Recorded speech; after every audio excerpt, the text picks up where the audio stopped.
Today we have on John Rooke. He is a teacher and a college professor, I should say, and he's also, for people that know him, he's done a lot of work with the New England Patriots, and he's also done a lot of work for, as long as I've been living with the Providence College Friars. Like I just told him, I listened to him after every game, him and Joe Hassett, and I really enjoyed it. So, Mr. Rooke, thanks so much for coming on the program. Really appreciate it. Rob, you're too kind. Thank you for the nice words, and thank you for making me feel ancient. And how you got into radio and TV in general? I've been up here now for 32 years, getting ready to start my 33rd year because I moved up here in May of '88 to work in TV. I worked at Channel 12 and then also at Channel 10 in Providence, and I worked at Channel 56 in Boston. Still do a lot of things, still write for WEEI.com, but I was on the air at EEI for, 20 years, roughly. And then spent a lot of time at WPRO, where the Friar, radio contract is now, hosting talk shows, filling in, doing whatever they needed as well. I worked in TV all over the place, but it was something that I got into largely because years ago, only because I was a wannabe athlete, and I wasn't quite good enough, but I always had, the desire to play. I always told myself I had the heart, even if I didn't have Joe Hassett-like ability. I wasn't, unfortunately, born 6'5" with long arms and lanky legs and, could shoot lights out like he could. So I had to, kind of make do in a different way. And I took that desire, if you will, to play and turned it into, a craft in order to be able to stay with something that I love doing for a very, very long time. In fact, I tore up my leg in high school. That's how I ended up getting into journalism and getting into reporting and communications anyway, because a friend of mine did a story on me staying with, my friends on the basketball team when I was a junior in high school.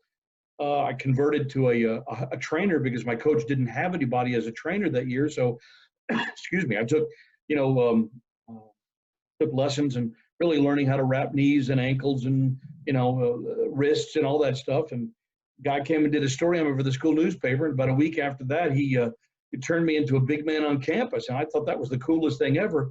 So I basically said, I want to try out for the school newspaper, and sure enough, 6 months after I tried out, I was co-editor of the paper. 6 months after that, I ended up getting a scholarship, journalism scholarship at the University of Texas in Austin. So that's how it happened. One door slammed shut on me, but a 40-year career opened up thereafter that I would never really probably have stumbled into had I not torn up my knee in high school. So crazy how these things happen. What made you want to move from such a hotbed of sports of Texas to up to the New England area? Well, I think that answer is easy because this is a hotbed itself. Right. They do call New England and Boston specifically the hub of the universe, don't they? Right. That's true. Right? So, I always knew that, if I was really going to, go anywhere, I wanted to go where sports mattered every day. It's not that it doesn't matter down there, but there's an old adage. When I grew up in Texas, there were only two sports, football and spring football. So, it doesn't mean that the other sports didn't exist, but hey, when I lived in Texas, the Dallas Mavericks weren't there. So, they didn't come around till 1980. My broadcast partner, Joe Hassett, he hit the first three-pointer in Dallas Mavericks history in that 1980 season. So, I wanted to come someplace where, there was history. Yeah.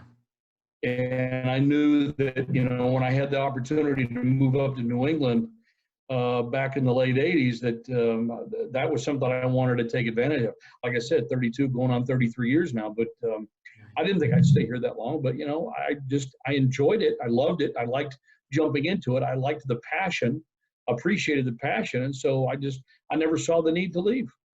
This is John Rooke here on Fire Breathing Rob. You say you're involved with the organization Which Come True. Can you speak about that? Yeah, I was for a number of years. I served as their development director for, let's see, it was about a 5-year period in the late 2000s. And I think I left in 2011, something along those lines. But I've stayed close to them for a number of years and help them out wherever I can. But I raised funds for them and created public awareness, did a lot of their community relations and their public relations and a lot of their event planning and fundraising and things along those lines for a number of years. So, and I know it's something that Steve Napolillo at Providence College has been really tied into for a number of years as well. So was happy to have him, jump aboard when I was still with them, on a part-time basis. And then I left to, pursue other ventures. Does one or two fundraisers for them every year. So, those are kids who have, life-threatening illnesses, and was very, very happy to help some of those kids realize their dreams and their wishes. There's many avenues of media right now. It's not just like the local TV stations or ESPN in general. People find all sorts of ways to listen to media. Can you talk about the change and how tough it is, or has it been tough for you, I guess, to adapt to all these different changes in media, and how you teach the kids to adapt to all these different ways of media in school? Yeah, that's another good one. I decided a long time ago that if I was going to stay involved in it, that I had to force myself to learn, no matter how old school I was. So I took on a philosophy years ago, Rob, of being old school in some of my ideas, but new school in my teaching methods. So you have to learn to adapt to things like what we're doing now, through Zoom technology and audio, digital editing as opposed to linear editing, where back in the day, for anybody that knows anything about audio editing, you literally had a grease pencil and a razor blade, and you had this old reel to reel. You'd go through it and you'd kind of play it like an old vinyl record player, and you'd find the audio blip, and then you'd cut it, and then you'd splice it together. And that's literally how we did it when I started with True back in the late 70s. And then, of course, video editing became prevalent also in the late 70s, because before that it was actually film, 16 millimeter film, and then you would shoot everything in an old reel, then you have to bring it back and process it all, and you have to go through it.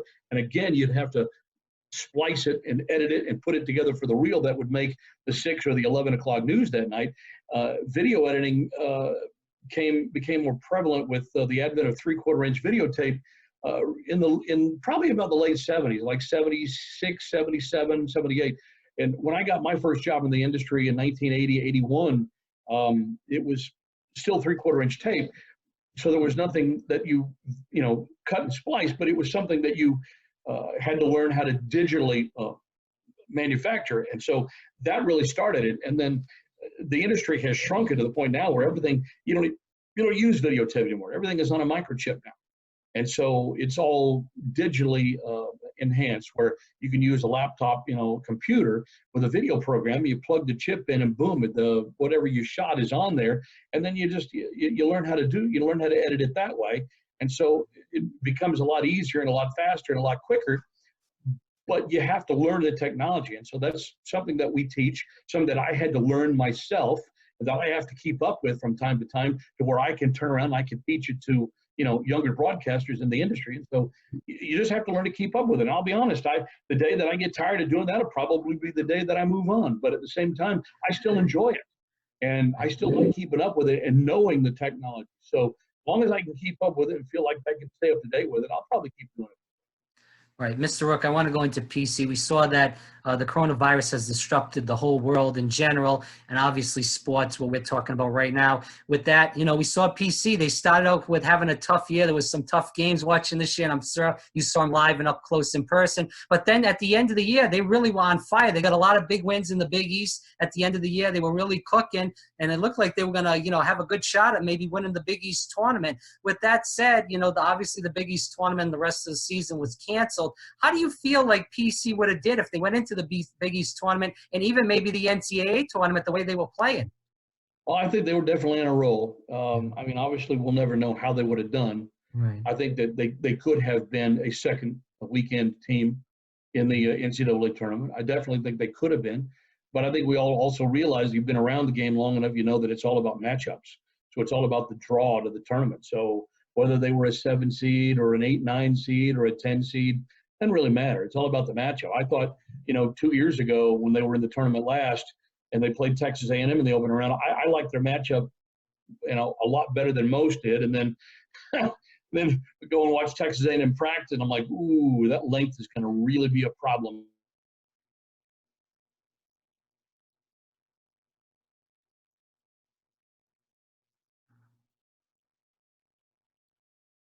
And it turned out to got into a second weekend of matchup only of the senior leadership that they had. So I think the fact that they had a lot of seniors on that team and they had guys who were not afraid to take big shots, between Alpha and Luan, I think that would have carried them a little bit, because sometimes younger players are a little bit more reluctant. Seniors are kind of like, hey, I've been here before. Let's just go for it. We got nothing else to lose. And I think that's why coaches try to make themselves older. And I think that's the secret to a lot of success in college basketball today. Is why, teams like to go out and make themselves older, because they have guys who are willing to put their necks on the line. And with younger teams, guys are more reluctant. I think last year we saw a little bit of a breakout in David Duke in that regard as well, especially the night that he lit him up for 36, only because he knew that he had to do that for his team to stay in the game. Next year, David's going to have to do that, like Alpha, develop that the ability to do that. And late in the season, Luan found his range again. So we're going to need him to do that. We're certainly going to need to see that kind of takeover ability from AJ Reeves. We're going to need to see that from Nate Watson a little bit. And we're probably going to have to see Noah Horkler step up and do that. He's the kid who's transferring in from North Florida and sat out last year. And look, I really like Jared Bynum. I saw him in practice a lot. I think he can direct the floor. I think he can get the ball where it needs to be. We need a pure point, but we also need a guy that's not afraid to step up and shoot an 18 to 22-foot jump shot. And I think Bynum can be that. So, I think there's more experience back on next year's PC team than a lot of people are already giving them credit for. I've seen some that aren't giving them credit at all. I haven't picked as low as 6th or 7th or even 8th in the 11-team Big East next year. I disagree with that vehemently. In fact, Andy Katz and I have already even talked about it. Andy likes them in the top 3 or 4 in the Big East next year. Why? Because they have more experience back than people give them credit for. Noah, went through 3 years of playing, at North Florida and developed every year. Jared went through a year at the Atlantic 10 and already became a pretty solid guard in that league. So I think they'll be in pretty good shape. Listen, if there was a way that, they could get either one of their transfers eligible for next year, I'd say look out. I'd say that they could contend, but I don't think that's going to happen. I think that later on, I think it's this next week when they will have the vote, that I think they're going to probably table the first-year transfer rule, to become immediately eligible. I think they're going to table that for 2020 and 21.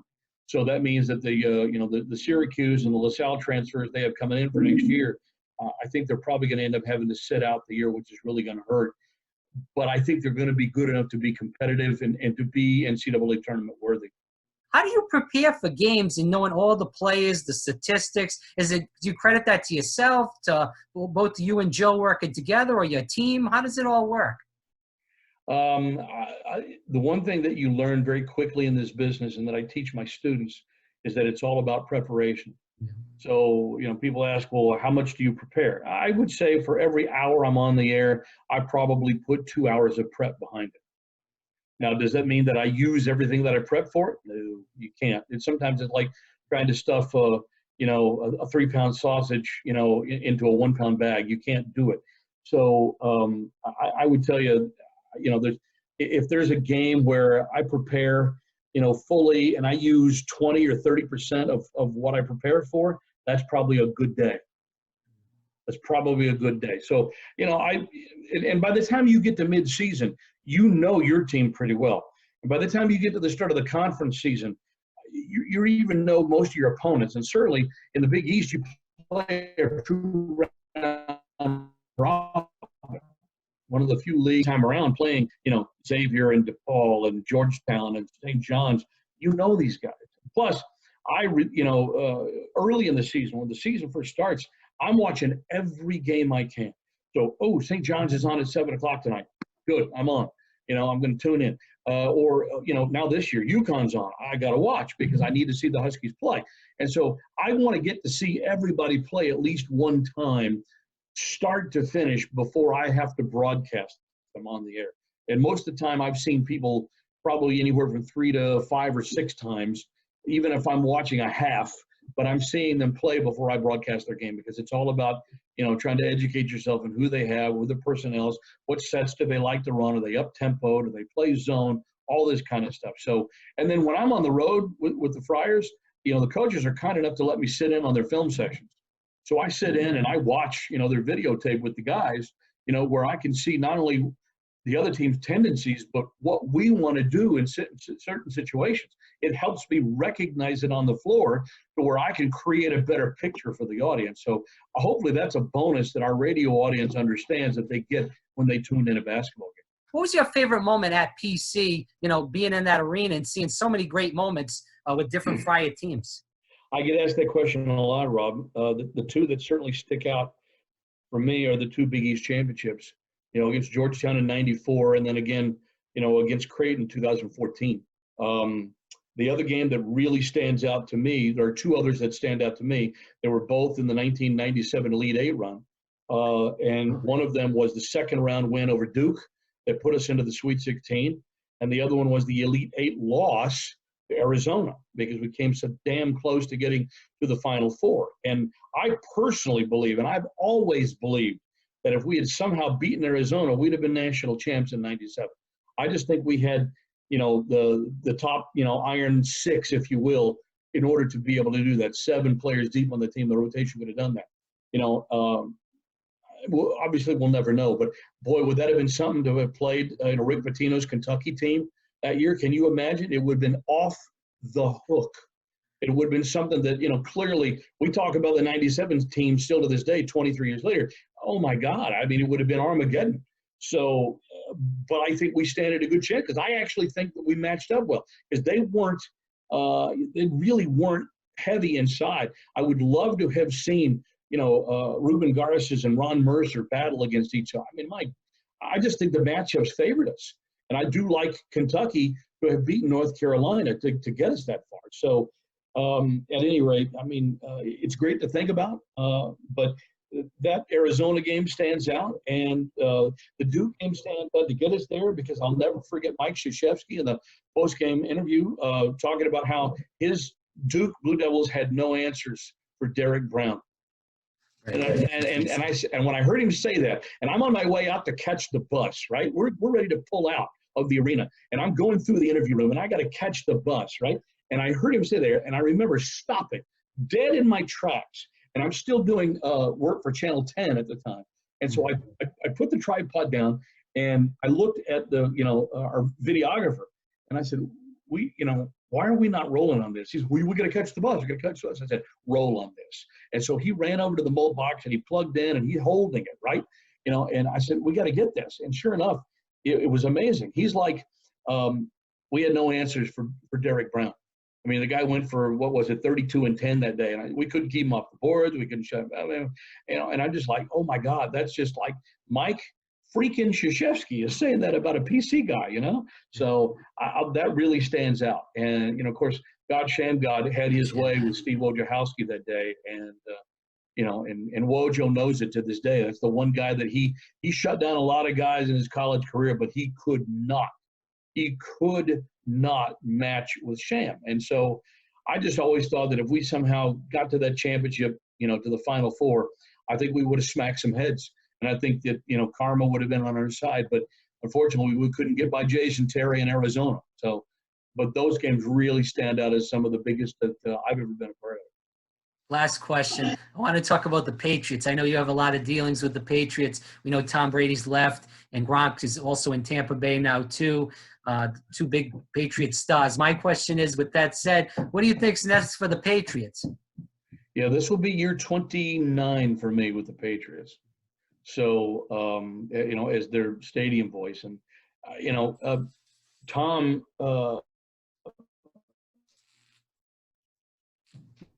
I mean, I don't know what you can say. I mean, clearly he deserves the GOAT tag that everybody gives him. But I'm not sure. I mean, I think it's great that, there's all this adulation for him. But guess what? He's in Tampa now. So good luck to you, pal. I've kind of, it's in my best interest to see the Patriots, either do well or not. We always want them to do well because it makes our job that much easier and much more interesting to do that. It's a tough schedule this year. You're breaking in a sense, a rookie quarterback, probably. I've thought all along that I think that this next year's team would have been better served if they'd gone out and found someone like Cam Newton to hold down the ship for a year. And I still wouldn't mind seeing that happen. The problem is they just don't have the cap room to sign him, most likely. But if they want to turn it over to Stid, then let's go. Let's see what happens. He's a Texas guy. Well, yeah, he is. I mean, he's a byproduct of Texas high school football. He started at Baylor, and he transferred after 2 years, and he did great at Auburn. So, I mean, I'd certainly think that he's got the tools to do it. We just have to see if he can do it over the long haul. The question is whether do we have enough offense surrounding him, which is one of the problems that Tom had, and Tom wasn't wrong. They didn't have enough firepower in him last year, and I can understand why he was disgruntled. But you know what? I think Tom made a fundamental mistake that, if he really wanted to win in the next year or two before he retires, this was his best shot to do it. But he didn't see it that way. Okay, more power to you, bud. Good luck in Tampa. And Gronk, I mean, let's face it. I think the Patriots kind of felt like Gronk was on his way out the door a couple of years ago anyway.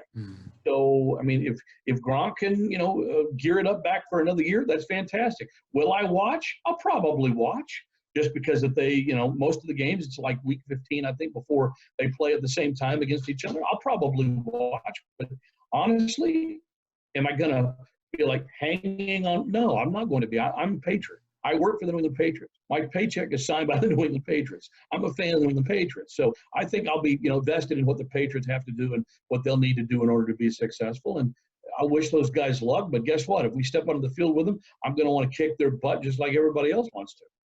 All right, John Rooke, thanks so much for your time. I really appreciate it. Rob, it's my pleasure. Thanks for having me. Let's do this again down the road. I'd love to have you on to talk before the Friars season, talk about the team. Love to. Thanks.